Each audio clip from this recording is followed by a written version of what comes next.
Hello everyone and welcome back to my channel. Today I wanted to talk about my 2021 goals, and I'm going to break them down into two different categories. So first, I want to talk about my personal goals. And the first one I have for 2020 is to read 12 books. So my goal for 2020 was to read 5 books, and I actually read 10, which is probably the most books I've read in my adult life in a year. I am not a huge fan of reading. I'm trying to get better about it because I know it's better than sitting on my phone and watching TikTok or Instagram for 2 hours at night. So I am trying to get better at reading. So I want to read 12 books, and I would also like to read more financial books as well. That's something that I would like to add to this. Maybe like every other book would be about finances or something along those lines. So my second one is 150 workouts, which sounds like a lot. I do have a Peloton, so I have a lot of ability to work out in my home. So I'm not relying on a gym, or with all that with COVID and everything. It's been really nice to have a place to work out at home. So this should be pretty easy for me. I do work out typically at least 5 times a week when I'm being good. So I would like to do 150 workouts. And going along with that, I would also like to hit my 200 ride milestone on Peloton. So right now, I am at, I think, 92. And so my goal for 2020 was to hit 100 rides in 2020. I should hit that, no problem. I'm at 92 and today is the 19th. So I am on track for that. So I would also, oh my goodness. I would also like to hit my 200 ride milestone in 2021. So I think that will be good. I try to make my goals something that is not easy for me, but something that I realistically feel like I could hit, because if I wanted to be really aggressive and say I wanted to do 300 workouts, I just don't think that's happening. Or I want to read 50 books. That's just not me. So I try to kind of like take what I did last year and add to it a little bit. So instead of 10, I'm doing 12. And I did hit 150 workouts, but realistically, I don't think that I can do much more than that, just based on like my schedule and everything. So I try to make them pretty realistic. And number 4 for personal for me is going to be continue decluttering and minimizing. So one of the things that I did while I was on maternity leave with my daughter last year is I got on kind of a minimalism kick. I watched the documentary on Netflix, which kind of threw me into a little bit of a mild obsession with minimalism.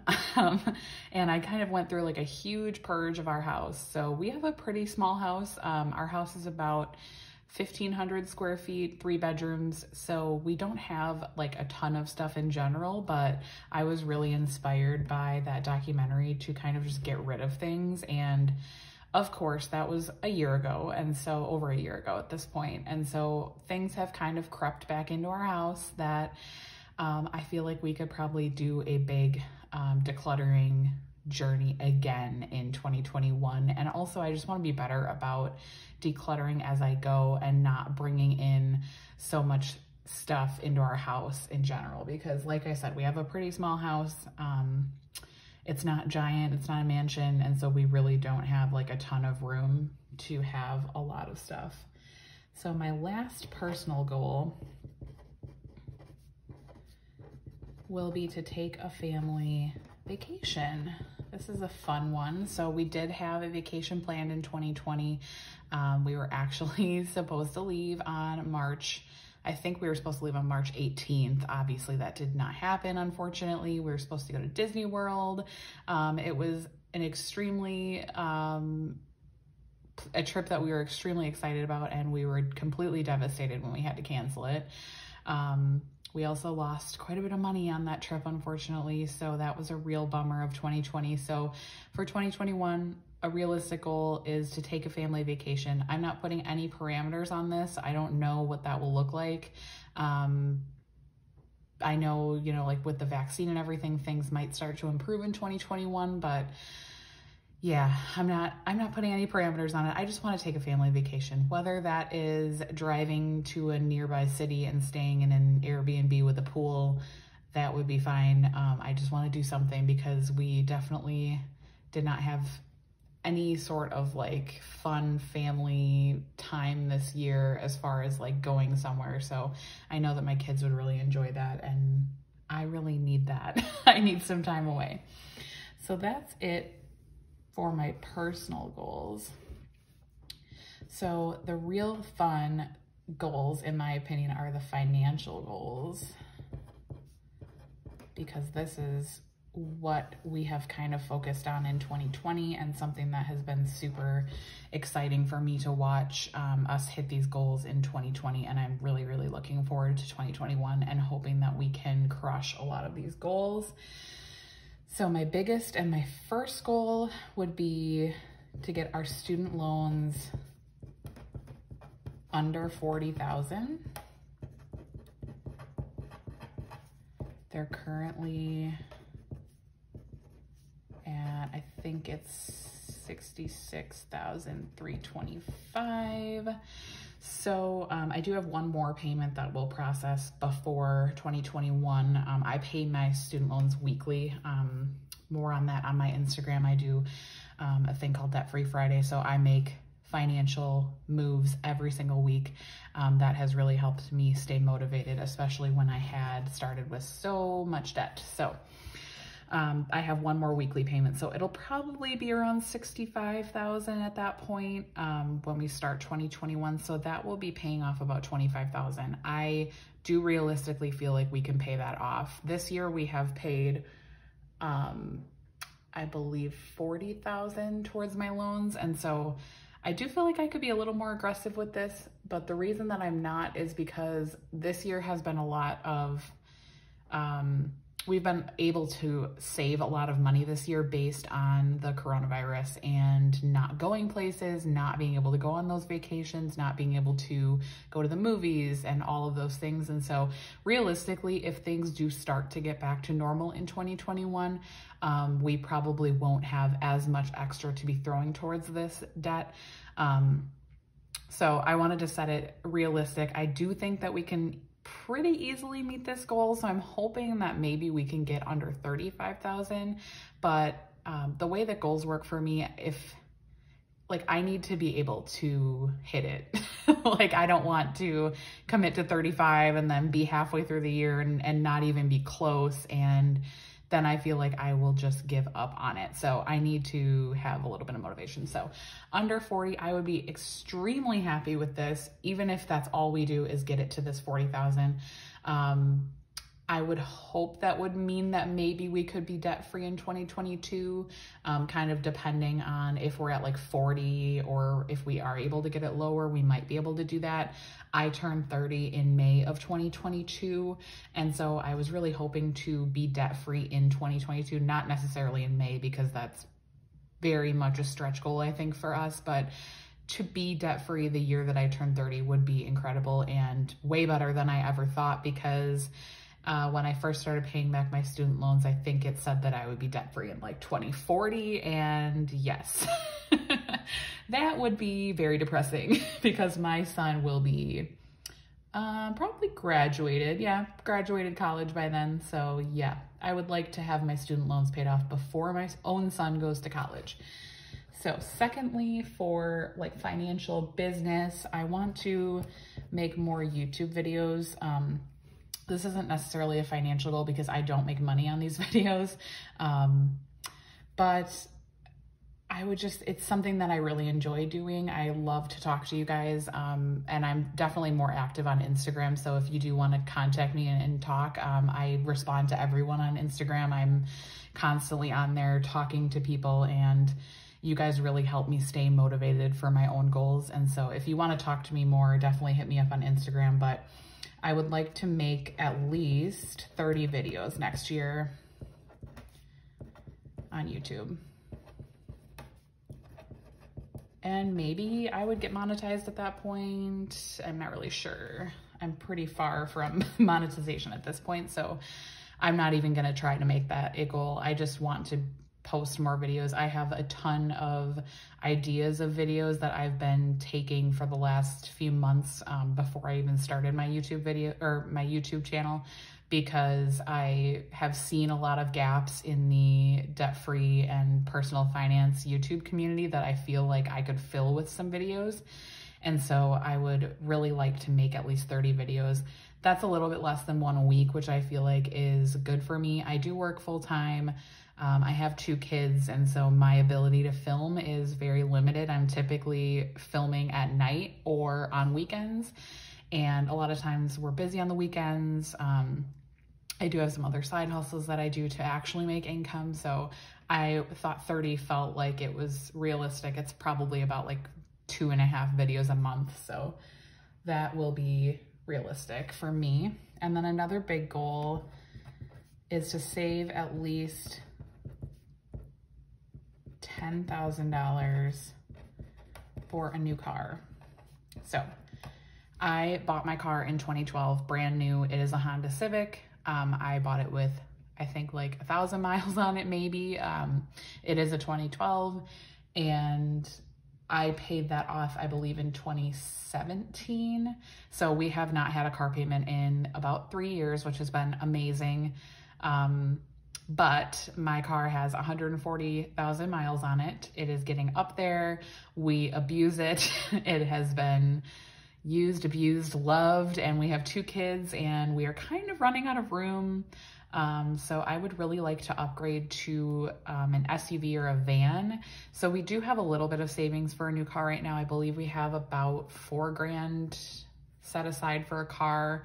So I would like to save at least another $10,000, just because I would realistically really like to spend about 15,000-ish, and then plus with any like fees and everything. So I want to be able to possibly buy that next year. I'm not exactly sure on a timeline on that, just because, again, I don't know when we're going to have this money saved, and I would like to pay cash for it. So that will kind of depend on our timeline and other things that we have.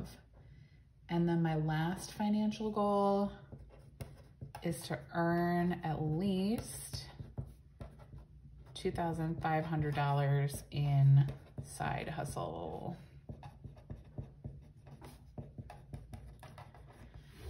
Side hustle income. So I actually have not calculated how much we made in 2020 in side hustles.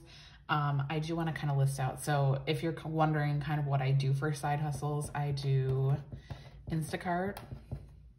I sell on Poshmark.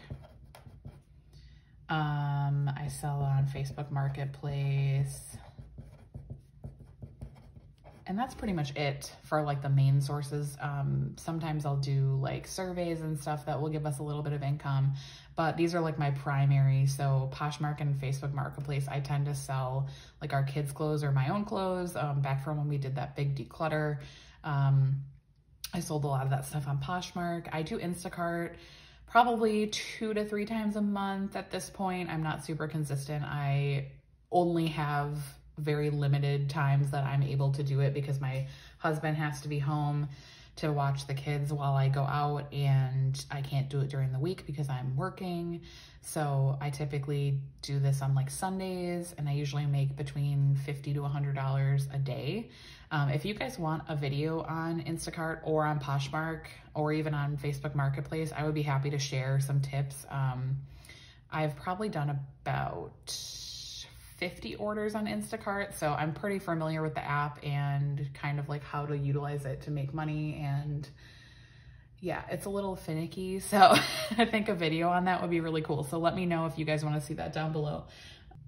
I feel like 2,500 is a realistic goal for me because I do have many different areas that I could sell or work to make that. And if my YouTube does ever become monetized, I might make like a little bit of money from that as well. So that would be exciting to have another area that I could make money from.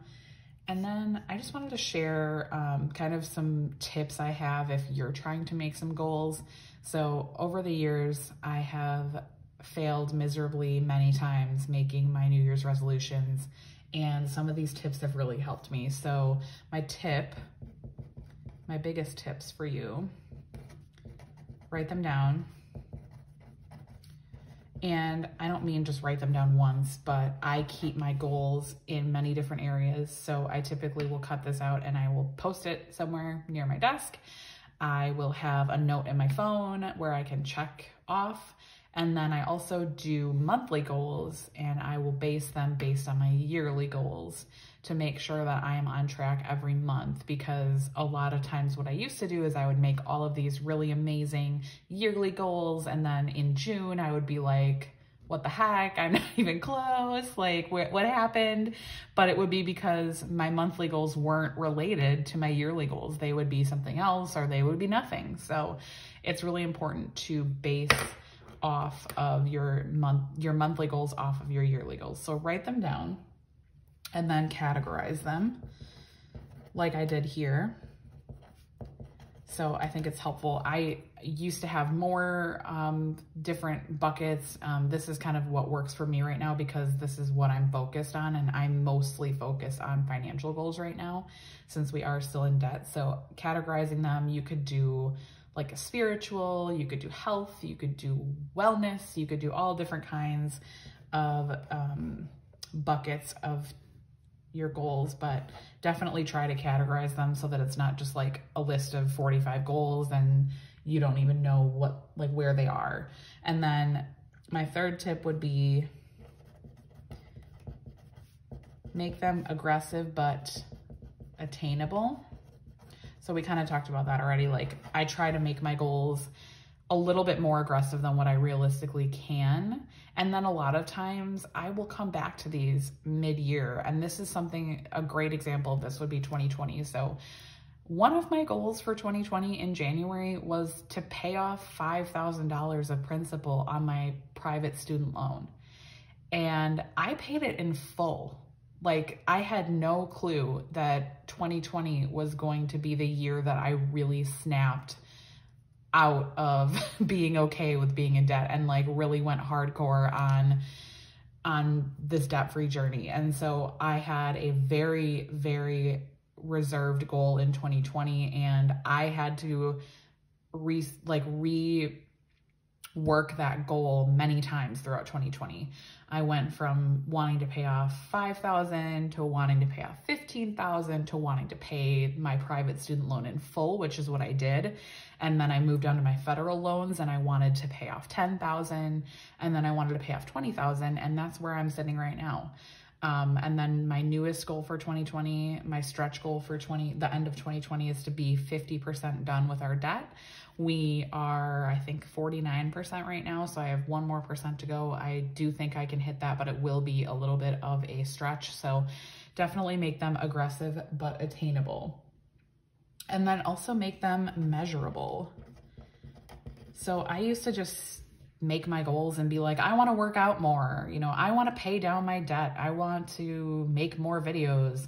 But if you don't have a number associated with your goals, it's going to be really hard to measure if you're doing that. So, you know, in 2020, I could have just said that I wanted to read more, and I did. I read more, but did I read how much I wanted to? I could have read 3 books and said, well, I read more than last year.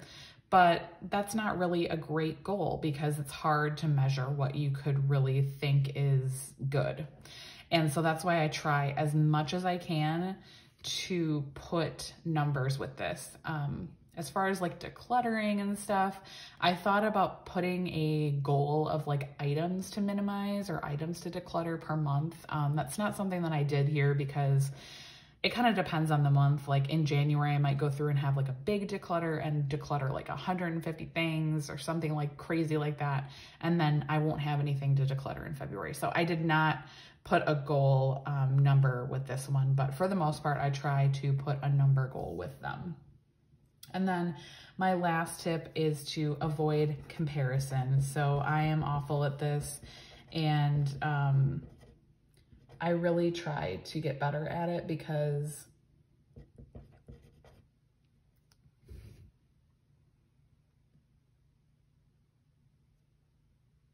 so my fifth tip is to avoid comparison. And I am really guilty of doing this, especially in the debt-free community, which is a fantastic, amazing community to be included in. But I do see people, you know, you always will see people doing better than you. You'll see people paying off more debt. You'll see people saving more for retirement. You'll see people paying off their mortgages and doing all these amazing, amazing things.